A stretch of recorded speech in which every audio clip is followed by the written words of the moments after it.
O Senhor esteja convosco. Ele está no meio de nós. Proclamação do Evangelho de Jesus Cristo, segundo Marcos. Glória a vós, Senhor. Naquele tempo, os apóstolos reuniram-se com Jesus e contaram tudo o que havia feito e ensinado. Ele lhes disse: vinde sozinhos para um lugar deserto e descansai um pouco. Havia de fato tanta gente chegando e saindo que não tinham tempo nem para comer. Então foram sozinhos de barco para um lugar deserto e afastado. Muitos o viram partir e reconheceram que eram eles. Saindo de todas as cidades, correram a pé e chegaram lá antes deles. Ao desembarcar, Jesus viu uma numerosa multidão e teve compaixão, porque eram como ovelhas sem pastor.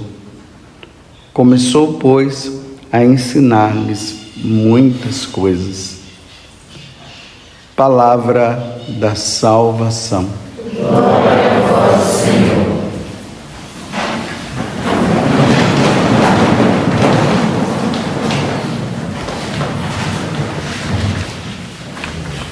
Já há alguns dias nós estamos nesse capítulo 6 do Evangelho de São Marcos. Hoje nós estamos no versículo 30 a 34. Há uns dias anteriores nós vimos Jesus enviando os 12 apóstolos para que eles pudessem anunciar a boa nova. Depois teve um intervalo, aí se falou dessa questão que nós vimos ontem, da morte de João Batista. E agora os discípulos, os apóstolos voltam felizes para contar para Jesus que foi maravilhosa a missão deles. E aí Jesus manda que eles descansem. Vamos descansar. Mas a multidão continua indo atrás de Jesus. Eles não encontram momentos para isso. Jesus tenta de novo.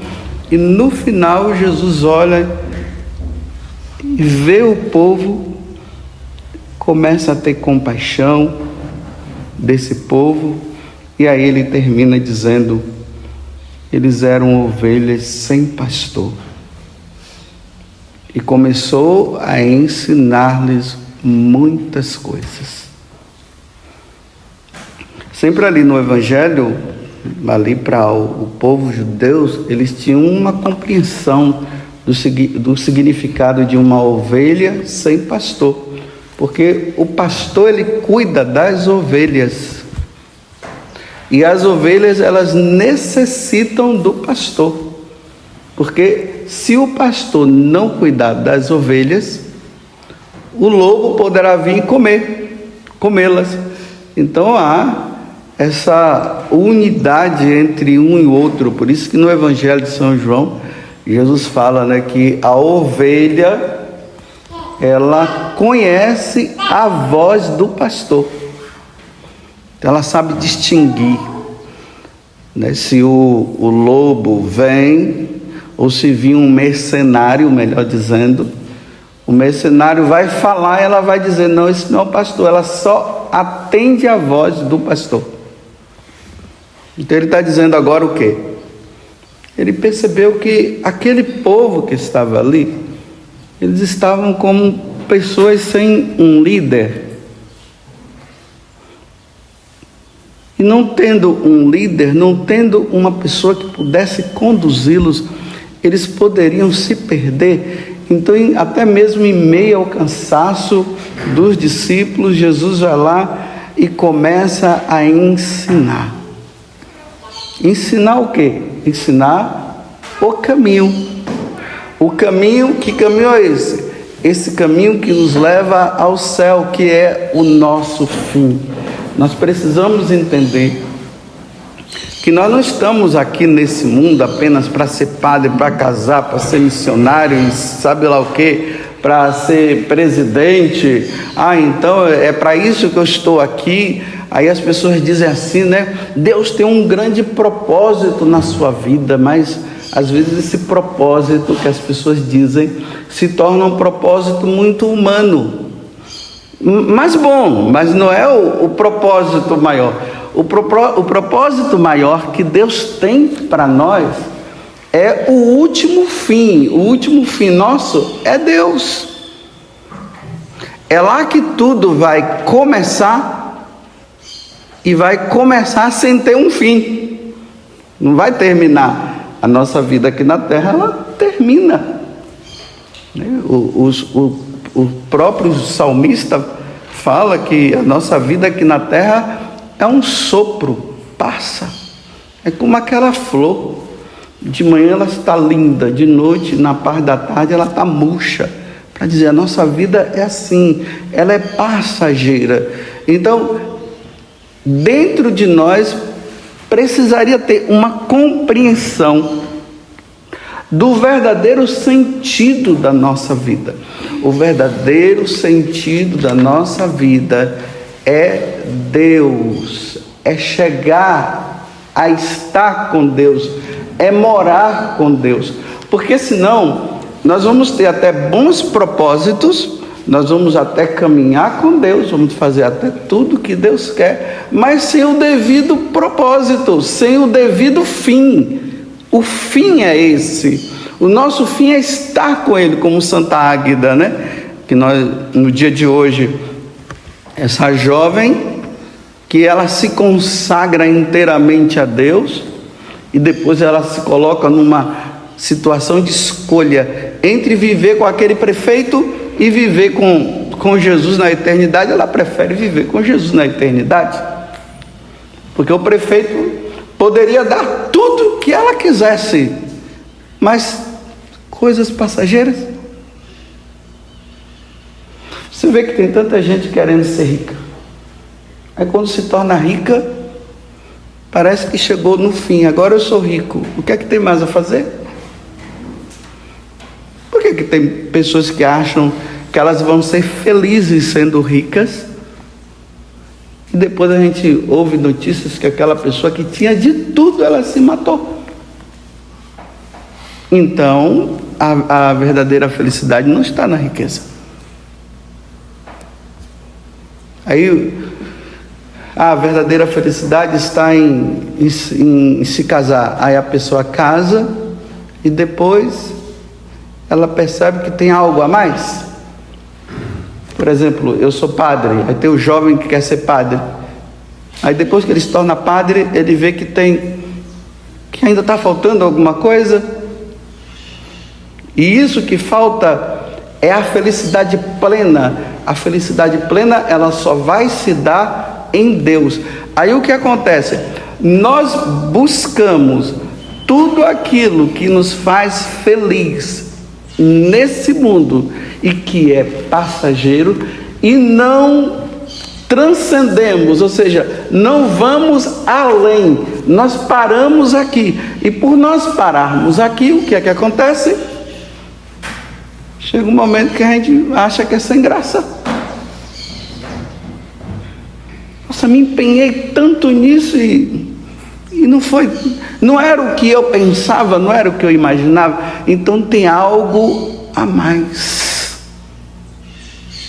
Então Jesus começa a ensinar e mostrar para eles que existe algo a mais, e é este fim.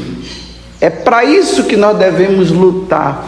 Bem, se eu sou padre, eu luto no meu sacerdócio para chegar no fim. Vocês que são casados, vocês lutam dentro da vida matrimonial para chegar ao fim. A freira, o médico, sabe lá, qualquer um que tem a sua profissão, eles precisam sempre estar ali, mas aquilo ali não é a meta final, é um meio para ir para lá. Então as pessoas, o que é que acontece? Elas buscam apenas a felicidade aqui na terra. E aqui é uma coisa que nós vemos hoje no cristianismo. As pessoas, elas querem Jesus para ter uma felicidade aqui. E nós deveríamos querer Jesus, para nele nós compreendermos que existe uma felicidade além dessa. Aí quando a felicidade está além dessa, aí nós vamos desprezando, de uma certa forma, aquilo que nos torna felizes, mas uma felicidade que é passageira, nós desprezamos e buscamos algo que vai além. Vocês entenderam? Aí vejam, há uns dias atrás, o povo de Deus, eles tinham sempre como governante, quem governava eles era o próprio Deus. É o chamado governo teocrático. Deus é o centro, é Ele que manda, é Ele que diz, Deus coloca as leis e todo mundo se volta para Ele e é governado por Deus. E Deus, Ele quer sempre para nós o bem maior. Tudo que Deus nos dá, tudo que Deus nos ensina é sempre para o bem, e é para um bem maior, não é um bem menor. Aí o povo se dirigiu para Samuel e começou a dizer o que para eles? Nós queremos ter um homem governando, nós não queremos Deus não. Nós não queremos que Deus, nós queremos ser iguais aos pagãos, iguais a eles lá. Samuel ficou com muita raiva dessa questão. E aí ele foi falar para Deus. Aí Deus disse assim: não, Samuel, fica tranquilo, o problema não é com você não, é comigo, é eles que não me querem. Tá bom, eles não me querem? Tá bom, eu vou dar um que vai governá-lo. E aí veio quem? Saul. Não prestou. Aí Saul pisou na bola, Deus mandou quem? Davi. Davi até que governou bem, mas também vacilou. Aí agora Davi coloca nas mãos do filho dele, Salomão, para que Salomão pudesse continuar governando. Então, vejam só, quando Deus ele dá a missão ao homem de governar, o homem precisa governar não para ele, o homem precisa governar para Deus. Por isso que numa época da igreja existiam o Papa e o Imperador. O imperador, quando ele era escolhido, era a igreja que ia lá e coroava e consagrava aquele imperador, aquele rei, porque o rei estava ligado à igreja. Então eles governavam de acordo com os ensinamentos da própria igreja. Assim também, Davi, quando ele governava, apesar de ele ser um homem, mas ele governava segundo os princípios, segundo os ensinamentos de Deus. Não era uma coisa assim, separada. O governo terrestre de um lado e o governo celeste, vamos dizer assim, do outro. O Papa de um lado, o imperador do outro. Não, eram juntos. A missão era a mesma. A função, no fundo, era a mesma. A função era de chegar ao fim último. Um governando, outro governando, mas era uma coisa só. Vocês entenderam aqui, né? Aí teve um tempo que separou. Aí você vê agora assim, os governantes civis, eles pensam nas coisas terrenas e aí eles governam segundo as leis civis, sem a lei de Deus, e a igreja está ali, no caminho dela, governando para levar o povo para o céu. Houve essa separação que não deveria haver separação. Então, Salomão, quando ele recebe o encargo, porque Davi tinha dito assim: nossa, eu moro num grande palácio.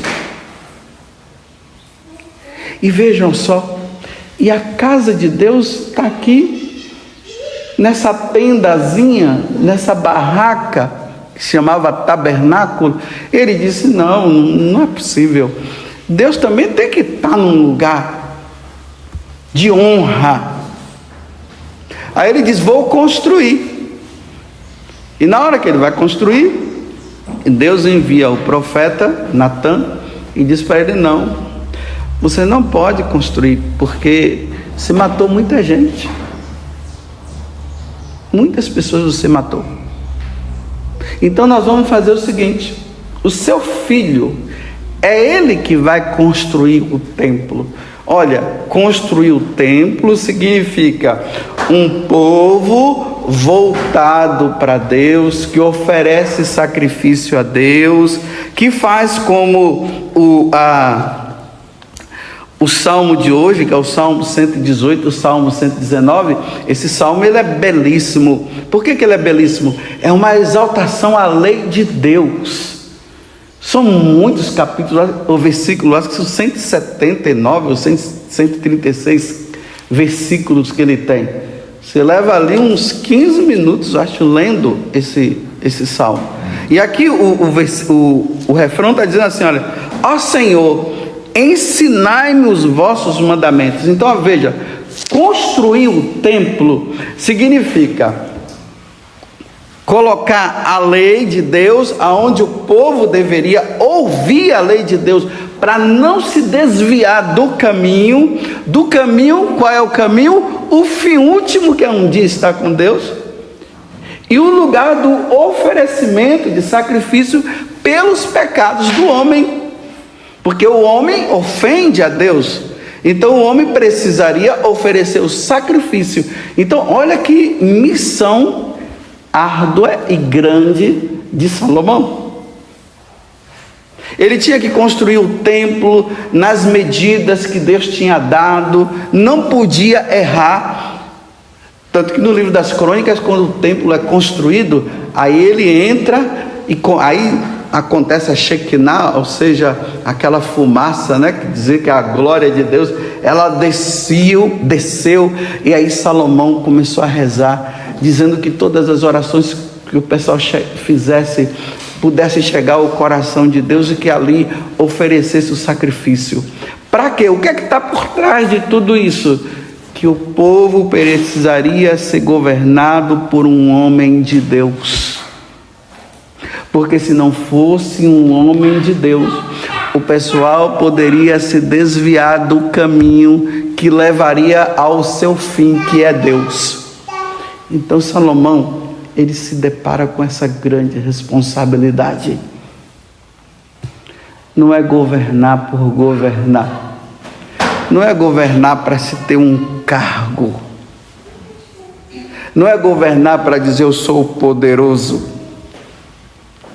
Não é governar para dizer todos vocês têm que me obedecer, porque aqui quem manda sou eu, porque Deus me deu esse cargo. Não, governar significa fazer com que o povo não saia do caminho, não se desvie do caminho. Então ele vê a responsabilidade dele e disse: veja só, eu tenho que construir o templo, onde o sacrifício deve ser oferecido, onde a lei de Deus deve ser proclamada, e o povo todo deve ir para lá. Que responsabilidade, meu Deus, que o Senhor está me dando. Eu sou um adolescente, e se eu não fizer tudo certo, o povo vai perecer, vai se perder. Me ajuda, Senhor. Aí ele pede a sabedoria. Entenderam por que Salomão está pedindo sabedoria? Não é simplesmente a sabedoria para dizer o cara é sábio. Nossa, tudo que pergunta para ele responde. Nossa, que cara demais. Nossa, ele é punk, né? É demais ele. Não. É a sabedoria para poder conduzir o povo. Olha o que Jesus está dizendo: um povo esse povo é um povo que parece ser ovelha, parece não, são ovelhas sem pastor, ou seja, não tem quem os conduza para onde?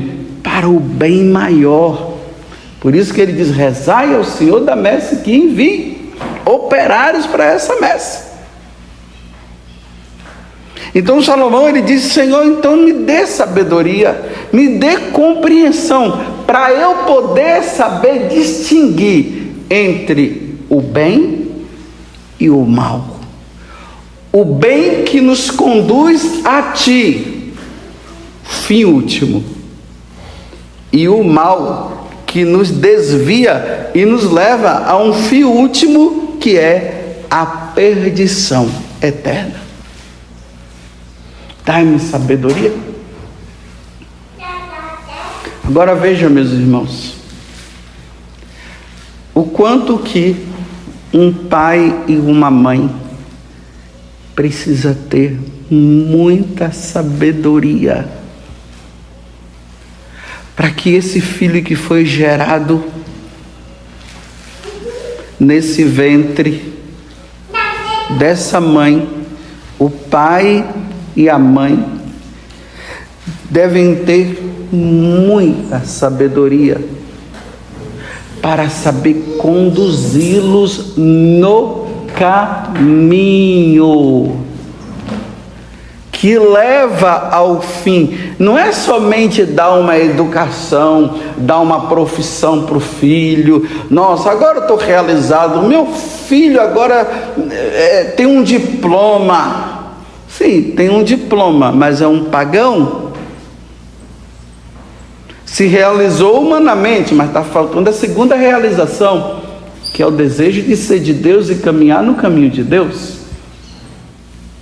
Essa sabedoria que o pai e a mãe devem ter.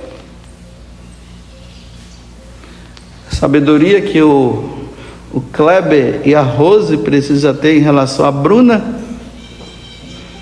Até sorriu agora para mim. Vocês veem, eles todos os dias eles trazem, né? Na medida do possível, eles trazem a Bruna. A Bruna vem crescendo desde a barriga da Rose, vem crescendo, já nasceu, se formou no ventre, melhor dizendo. Até meu irmão estava me corrigindo, dizendo assim, que ele é da área da saúde. Ele disse: olha, não fale barriga, fale ventre. Aí deu as explicações lá. Eu disse: agora eu estou falando ventre, né? Que se formou no ventre. Obrigado, meu irmão, por me ajudar. Se formou no ventre dela. Agora ela nasceu. E o que é que eles fazem? Todo dia, desde quando essa criança nasceu, eles estão trazendo ela na missa diariamente. Essa menina, ela está crescendo, já ouvindo a voz dos padres no ambiente. Em casa, provavelmente, eles ensinam ela está com o terço na mão, não sabe nem o que é terço, mas está ali. Primeiro é assim, vem a palavra, as coisas sem o entendimento, para depois vir o entendimento. Então, ela está vendo o texto, ela faz, porque ela vê o pai e a mãe rezando, ela pega, aí depois um dia ela vai dizer: mas o que é isso? Ah, isso aqui é isso. Mas o que é esse livro aí? Ah, esse livro é a palavra de Deus. Aí a pessoa, ela vai crescendo e vai adquirindo sabedoria e vai caminhando para o fim último, porque essa criança, ela não nasceu simplesmente para vir para esse mundo, ela nasceu para vir a esse mundo, para passar por esse mundo e ir para o encontro de Deus, que é um encontro definitivo. Então eles têm que ter muita sabedoria para cuidar dessa menina, para não se desviar. E agora veja, se vocês precisam ter sabedoria para cuidar dessa menina, imagina nós sacerdotes. Muito mais sabedoria nós precisamos ter. Por isso que nós precisamos meditar a palavra de Deus, precisamos rezar. Imagine um pároco ele tem uma responsabilidade muito grande para conduzir todos aqueles paroquianos para o céu. Essa é a missão do pároco. Aí celebra a missa, os sacramentos, eles têm que ensinar o certo, o caminho certo. Imagine nesse mundo tão plural que nós vivemos, que estamos hoje. Imagina eu como sacerdote, aí ensino tudo para vocês o errado. É perder uma alma, é perder duas, é perder três, é desencaminhar. Então você vê ali uma ordenação sacerdotal, né? Aquela emoção, aquele seminarista que está lá, aquele diácono, aí recebe aquela coisa toda, todo mundo feliz e aquela coisa toda. Que responsabilidade está sobre aquele rapaz que está sendo ordenado. Que responsabilidade, meu Deus.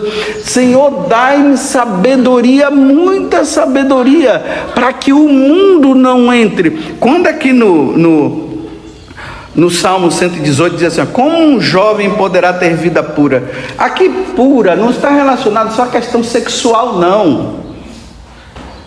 É uma mente, é uma inteligência voltada para Deus, que as impurezas, os ensinamentos desse mundo não conseguem penetrar. Aí está dizendo: como um jovem poderá ter vida pura? Observando, ó Senhor, vossa palavra. E quem é que vai fazer com que vocês observem a palavra? Somos nós, sacerdotes. Somos nós.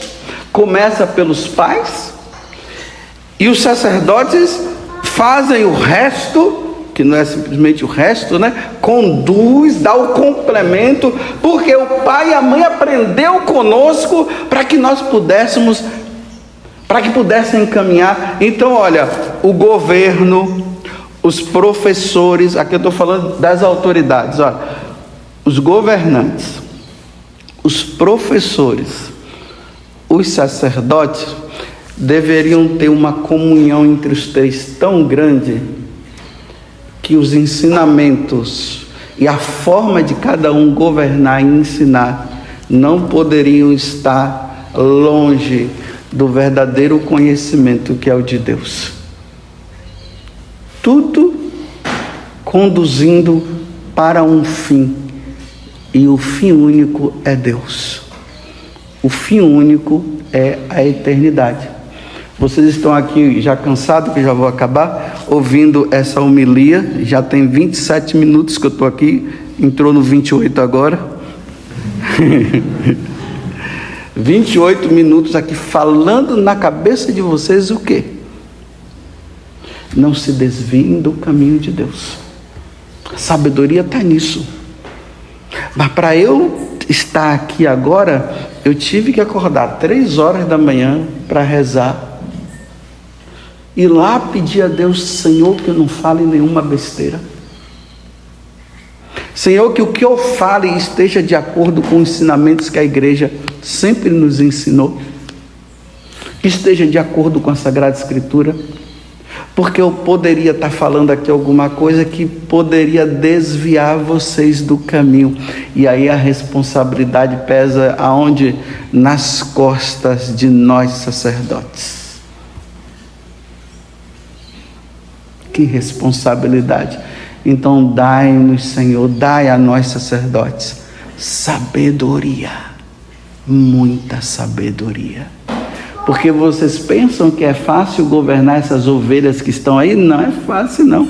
Tem umas de cabeça dura, tem rebeldes, tem ovelhas que são rebeldes. Elas não querem ser conduzidas, não. E aí nós temos que estar ali fazendo de tudo, rezando, mas na liberdade, sem oprimir, mas ensinando e mostrando para que ela não possa desviar, porque o ladrão, que é o demônio, está ensinando o contrário.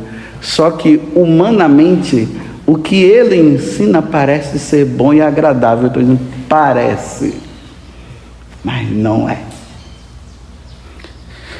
Enfim, termino dizendo assim: depois vocês pegam o livro da sabedoria, o capítulo 9, e lá vocês vão ver o complemento, porque aqui fala que ele rezou, mas o que foi que ele rezou? Aí no livro da sabedoria, no capítulo 9, está lá.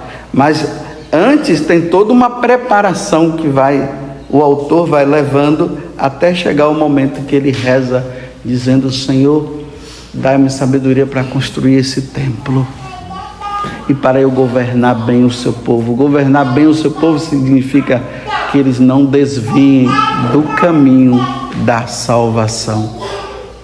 Louvado seja nosso Senhor Jesus Cristo. Para sempre seja louvado. E a nossa Mãe, Maria Santíssima.